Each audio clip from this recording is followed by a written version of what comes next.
Hello guys, मैं राजीते आन एटा video आपनालोকক स्वागतम जनाइছো। আজি बहुत गरम নহয়নে बारू। আজি आमार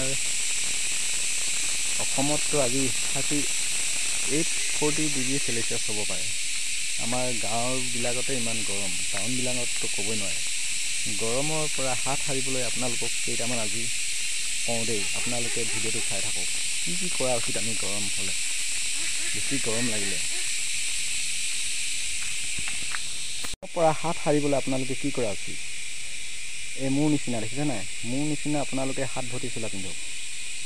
যদি বেলিৰ সূৰ্য ৰশ্মি নপৰিব কাৰণে গা দেহটো সদায় ঢাকি ৰাখক।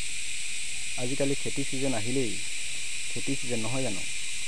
আপোনালোকে যদি খেতিলে পথাৰলৈ যায়, আমাৰ গাঁৱৰ মানুহবিলাকেতো পথাৰলৈ যাবলগীয়া হয়। খেতি পথাৰ দুবেলা দুমুঠিটো খাবলৈ ৰুব লগা হয়। যদি আপোনালোকে পথাৰলৈ গ'লে আপোনালোকে মাথাত গামোচা মাৰিব আৰু হাত ভৰ্তি চোলা পিন্ধি যাওক সদায়। আপোনালোকে গৰমৰ পৰা বহুত হাত সাৰিব পাৰে। আপোনালোকে যদি গৰম উঠে, আপোনালোকে গধূলি সদায় নেমু পানী খাওক। নেমু পানী খালে আপোনালোকৰ গৰমৰ পৰা হাত সাৰিব পাৰে। আমাৰ যিবিলাক ঘৰ আছে, চাপৰ কিছুমান আছে, টিঙৰ গৰমৰ পৰা শুব নোৱাৰি ঘৰত নহয় জানো। গপ গপ এটা গৰম উঠে। এই গপগপনিটো গৰমৰ হাত সাৰিবৰ কাৰণে আপোনালোকে কি কৰা উচিত জানেনে।